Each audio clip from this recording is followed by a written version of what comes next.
दिसंबर quarter में TCS का employees headcount 11,000 से कट हुआ है और ये कोई वन ऑफ ब्लिप नहीं है। ये एक क्लियर सिग्नल है कि इंडिया की लार्जेस्ट आईटी कंपनी अपने वर्कफोर्स मॉडल को फंडामेंटली रीसेट कर रही है।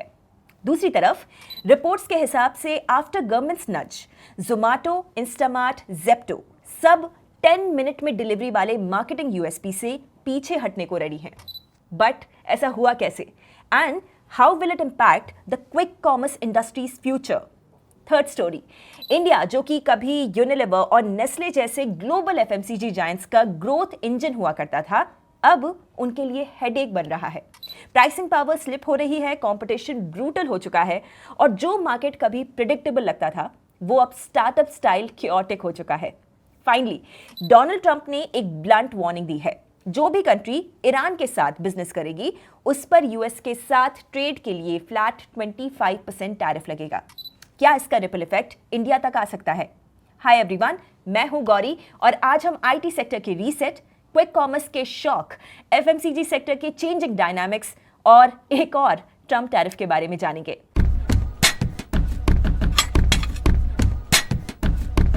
पहली स्टोरी में Q3 FY26 के एंड में टीसीएस का टोटल एम्प्लॉय बेस 5.82 लाख रहा, down from 5.93 lakh in the September quarter, यानी 11,151 एम्प्लॉयज का डिक्लाइन।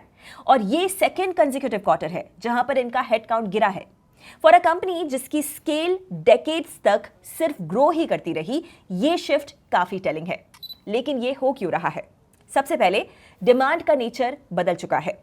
ट्रेडिशनल आईटी सर्विसेज जहां पर लार्ज टीम्स डिप्लॉय होती थी, वहां पर ग्रोथ स्लो पड़ गई है। क्लाइंट्स ज्यादा कॉशियस हैं, बजट्स टाइट हो गए हैं और हर डॉलर स्पेंडिंग का आरओआई क्वेश्चन हो रहा है। Secondly, technology is changing and that too rapidly. AI और ऑटोमेशन अब साइड प्रोजेक्ट्स नहीं रहे। टीसीएस खुद ये बात कह रहा है कि उसका एआई बिजनेस $1.8 बिलियन के एनुअलाइज रन रेट पे पहुंच चुका है। जब डिलीवरी मॉडल चेंज होता है with more automation and more productivity, तो नेचुरली हेडकाउंट कम हो जाता है, क्योंकि सेम आउटपुट फ्यूअर पीपल के थ्रू देना पॉसिबल होता है। थर्ड, ये कट्स पैनिक एग्जिट्स की वजह से नहीं लग रहे हैं। वॉलंटरी अट्रिशन 13.5% पे है, जो एलिवेटेड है यस, बट स्टेबल है। मतलब मास रेजिग्नेशंस नहीं हुए हैं कंपनी में। तो head count reduction largely plan restructuring और रोल रीअलाइनमेंट का रिजल्ट लगता है। और फिर एक ओवरलुक्ड फैक्टर है, इंडिया के नए लेबर कोड्स। Q3 में टीसीएस को 2,128 करोड़ रुपीस का एक्सेप्शनल हिट लगा। This was mainly due to change in wage definition for gratuity and long term benefits. ये वन टाइम अकाउंटिंग इंपैक्ट है, बट इसका मैसेज ये है कि पीपल कॉस्ट स्ट्रक्चरली ऊपर जा रही है। कंपनीज अब वर्कफोर्स को और ज्यादा केयरफुली डिजाइन करेंगी। लेकिन ये स्टोरी सिर्फ टीसीएस तक नहीं है। इंडियन आईटी इंडस्ट्री एक पोस्ट हाइपर ग्रोथ फेज में एंटर कर चुकी है। हेड काउंट ग्रोथ जो कभी रेवेन्यू ग्रोथ का प्रॉक्सी हुआ करता था, वो इक्वेशन अब कमजोर पड़ रहा है। फ्यूचर ग्रोथ ज्यादा स्किल लेड हो सकती है as compared to people intensive growth. तो आईटी सेक्टर में जो कंपनीज इस ट्रांजिशन को स्मूथली मैनेज कर पाएंगी, वही मार्जिन्स को प्रोटेक्ट कर पाएंगी। बाकी के लिए एग्जीक्यूशन और टैलेंट मिसमैच रियल रिस्क बन सकता है। सेकेंड स्टोरी में 10 मिनट डिलीवरी का एरा अब धीरे धीरे फेड हो रहा है। मीडिया रिपोर्ट्स के मुताबिक गवर्नमेंट के नच के बाद quick commerce platforms Blinkit, Zepto, Instamart अपनी सबसे बड़ी मार्केटिंग यूएसपी 10 मिनट्स में डिलीवरी से पीछे हटने को मजबूर हो गए हैं। Now as per reports, Blinkit की पेरेंट कंपनी इटर्नल ने अपनी principal tagline 10,000 plus products delivered in 10 minutes को अब बदलकर 30,000 plus products delivered at your doorstep कर दिया है। Swiggy and Zepto could soon follow suit. But ये जो शिफ्ट है वो अचानक नहीं आया। हाल ही में डिलीवरी पार्टनर्स की ईयर एंड स्ट्राइक ने एक बात क्लियर कर दी थी, 10 मिनट डिलीवरी सिर्फ कन्वीनियंस का टॉपिक नहीं है, वो पॉलिसी, सेफ्टी और सस्टेनेबिलिटी का भी इशू बन चुका है। यहां से पूरी क्विक कॉमर्स स्टोरी का टोन बदलना स्टार्ट हुआ। अब तक नैरेटिव काफी सिंपल था, आपने देखा होगा, ज्यादा स्पीड मतलब बेटर कंज्यूमर एक्सपीरियंस, मतलब कि हायर वैल्यूएशंस। इसीलिए सब कोई स्पीड के रेस में थे। 10 मिनट, 8 मिनट, ऑलमोस्ट ऑर्डर करो और बेल बज जाए टाइप पोजिशनिंग। लेकिन इस रेस के सेंटर में थे लाखों गिग वर्कर्स, जिनके ऊपर टाइम प्रेशर, इंसेंटिव्स और सेफ्टी रिस्क्स कंटिन्यूअसली बढ़ते गए। जब उन्होंने आवाज उठाई तो गवर्नमेंट का मैसेज भी क्लियर हो गया।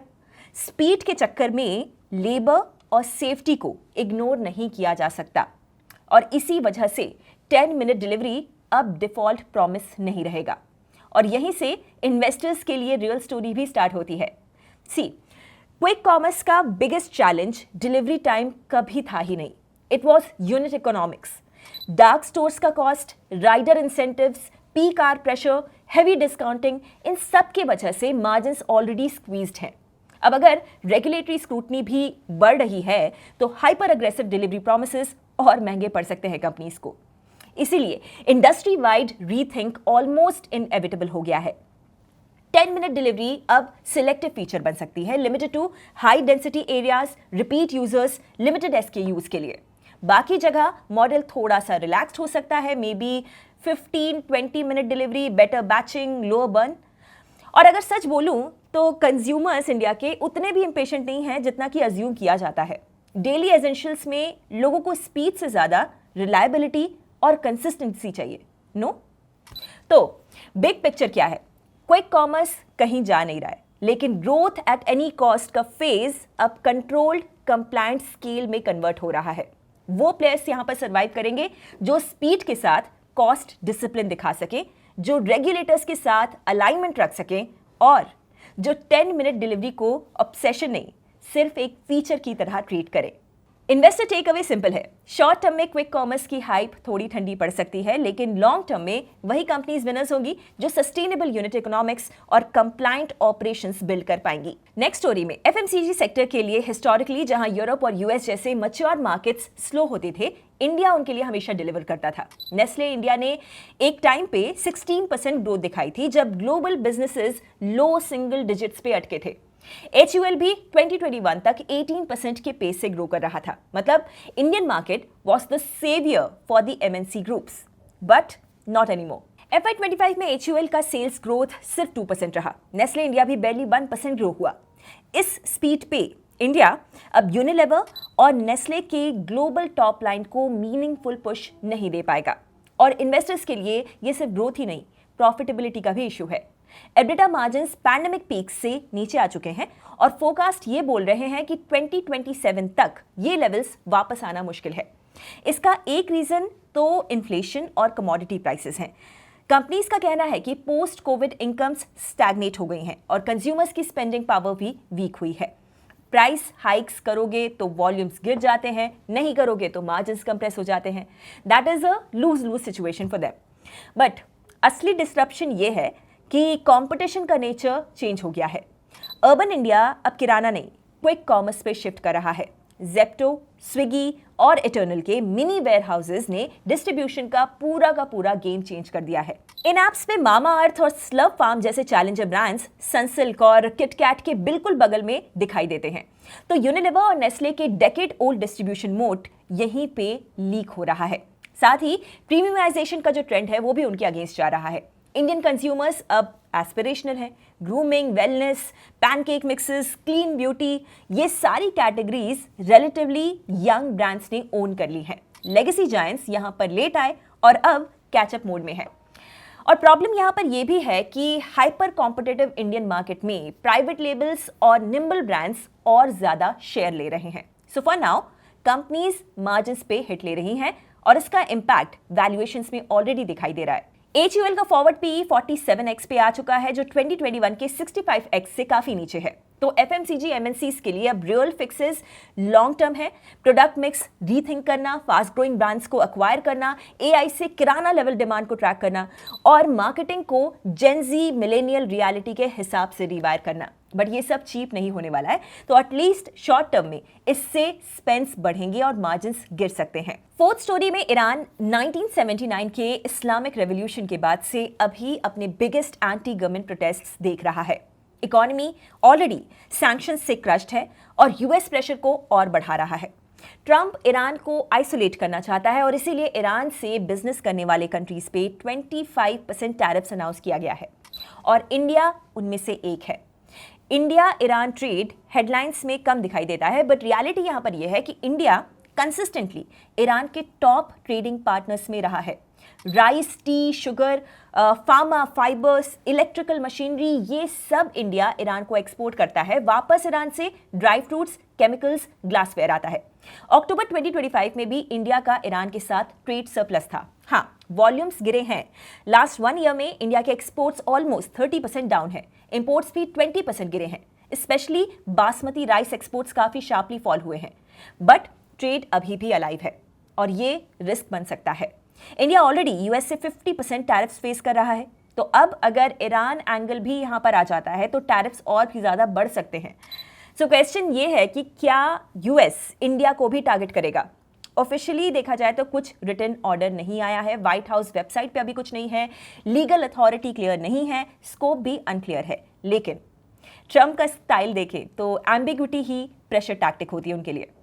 अब इस स्टोरी का एक और लेयर है, चाबहार पोर्ट। ईरान में सिचुएटेड इस पोर्ट में इंडिया का मेजर स्टेक है और स्ट्रेटेजिकली ये इंडिया के लिए बहुत क्रिटिकल है। ये अफगानिस्तान और सेंट्रल एशिया तक पहुंचने का एक रूट है जो पाकिस्तान को बाईपास करता है। इसीलिए 2018 में यूएस ने इंडिया को इसके लिए सैंक्शंस से स्पेशल वेवर दिया था, बट सितंबर 2025 में एग्जेम्पशन विड्रॉ हो चुका है और सिर्फ अप्रैल 2026 तक का शॉर्ट टर्म एक्सटेंशन मिला है। अगर ये एग्जेम्पशन फुली लैप्स हो गया तो चाबहार को ऑपरेट करने वाली और रिलेटेड कंपनीज यूएस सैंक्शंस की रेडार पर आ सकते हैं। और लास्टली इस सब का एक इंपॉर्टेंट एंगल है ऑयल। ईरान ओपेक मेंबर है।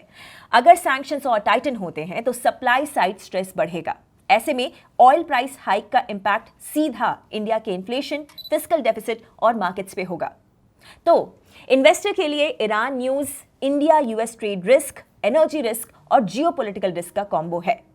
तो ये थे आज के स्टोरीज। एक तरफ टीसीएस का head count cut slow down का साइन नहीं है, ये इंडियन आईटी का एक्चुअली नेक्स्ट चैप्टर है। एक ऐसा चैप्टर जहां पर स्केल से ज्यादा एफिशिएंसी मैटर करेगी और हेड काउंट से ज्यादा कैपेबिलिटी। फिर क्विक कॉमर्स के लिए 10 मिनट डिलीवरी गिमिक नहीं था, लेकिन अब ये एक स्ट्रेस टेस्ट जरूर बन चुका है for the entire quick commerce business model. Thirdly, India अब एफएमसीजी जायंट्स के लिए इजी ग्रोथ मार्केट नहीं रहा। चेंजिंग कॉम्पिटिटिव डायनामिक्स से अब एफएमसीजी जायंट्स की ग्रोथ और मार्जिन्स दोनों प्रेशर में है। ऐसे में उनको अपनी इंडिया स्ट्रैटेजी रीथिंक करनी होगी।